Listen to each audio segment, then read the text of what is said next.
Ash Hollow wasn't on any map. Not anymore. The town clung to the edge of the modern world like a corpse to a cliffside, its skeletal factories and crumbling row houses swallowed by weeds and time. The locals, those few who remained, spoke of Ash Hollow in whispers, as if the very name could summon the rot that festered beneath its streets.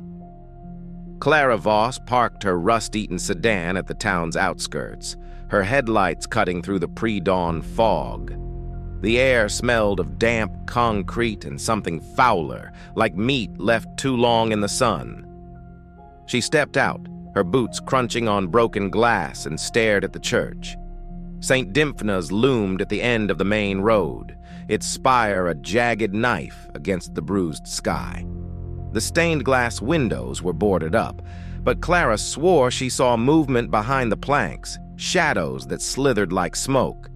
6 missing. No bodies, no leads. Her editor had laughed when she pitched the story.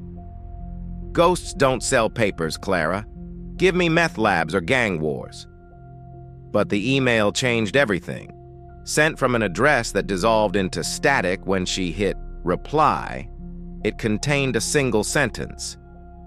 "They're feeding it. Stop them before the black star rises."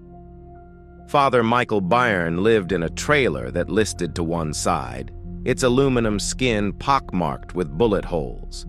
He answered the door in a stained bathrobe, clutching a bottle of bourbon. His eyes, bloodshot and too wide, darted past Clara to the church. "You shouldn't be here," he rasped. "They'll smell your curiosity." Clara held up her press badge. "I'm just looking for answers. About the disappearances." Byrne laughed, a wet, hacking sound. "Disappearances? Is that what they're calling it now? They're offerings, meat for the thing in the dark." He dragged her inside. The trailer reeked of mildew and desperation. Newspaper clippings covered the walls, headlines from 1923. 13 dead in church fire, cult blamed. A yellowed photo showed a man in a frock coat standing before St. Dymphna's. His face was blurred, but his hands... Clara leaned closer. The fingers were too long, jointed wrong.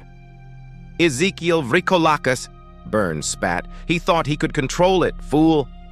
Control what? The priest's gaze flicked to the floor. The guardian, the thing the tribes buried here. It's old, older than the cross on that damn church. And hungry. That night, Clara returned to St. Dymphna's. The doors groaned as she forced them open, the sound echoing through the nave like a dying breath. Her flashlight beam cut through the darkness, illuminating pews choked with cobwebs and a pulpit splattered with something black and viscous. The symbols started at the altar, carved into the wood, then crawling up the walls in a frenzy of jagged lines and spirals. Clara traced one with her gloved finger. It felt wrong, like tracing a wound. A draft whispered through the church, carrying a sound that made her blood freeze. A low, resonant hum, like 1,000 voices chanting underwater. It came from beneath the altar. The hidden door was barely visible, its edges sealed with wax and hair. Clara pried it open with her pocket knife. The staircase beyond descended into pitch blackness, the air thick with the coppery tang of blood. The catacombs were a labyrinth of bone and stone. Clara's light glinted off femurs stacked like firewood, skulls grinning from niches in the walls. The humming grew louder, vibrating in her teeth. She rounded a corner and froze. The chamber ahead was lit by candles, their flames guttering in the stale air.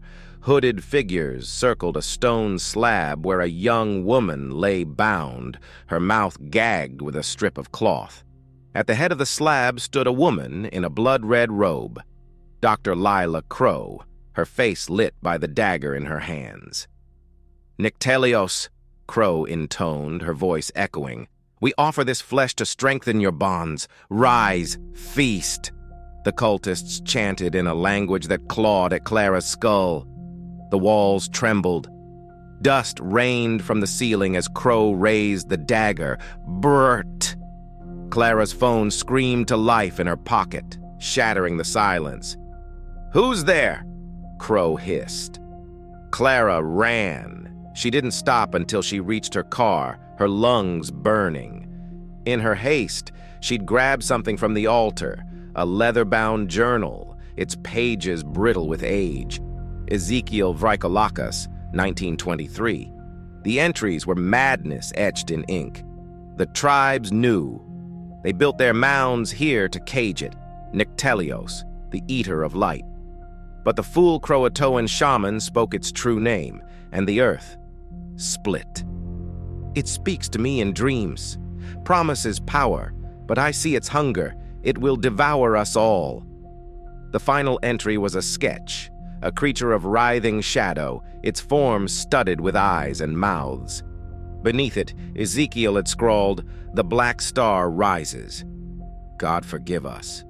Marcus Cole found her at the town's lone diner, nursing coffee gone cold. He slid into the booth, his eyes hard. "You're digging into the disappearances?" Clara tensed. "Who are you?" "My sister vanished here. June 12th. They said she ran off." "I know better." He leaned closer. "You've seen the church, the things under it. Help me burn it all down." The new moon hung like a void in the sky. Clara and Marcus navigated the tunnels, their path lit by glow sticks. The air grew thicker, the walls slick with a substance that pulsed faintly in the dark. The cult was waiting. Nyctelios erupted from the earth in a geyser of black tendrils, its form defying geometry, a nightmare of teeth and eyes. Cultists screamed as it dragged them into the fissure, their cries cut short. Crow lunged at Clara, the dagger gleaming. "You'll feed the star!" Marcus tackled her, the blade plunging into his chest. "Run!" he roared. Clara fled as the tunnels collapsed behind her. The news called it a sinkhole, a geological anomaly. Clara's article was buried, her photos of the symbols and the journal dismissed as hoaxes. But weeks later, a package arrived. No return address. Inside, a Polaroid of St. Dymphna's ruins. A hooded figure stood amid the rubble, their face hidden, scrawled on the back, "The Black Star still burns. We are coming."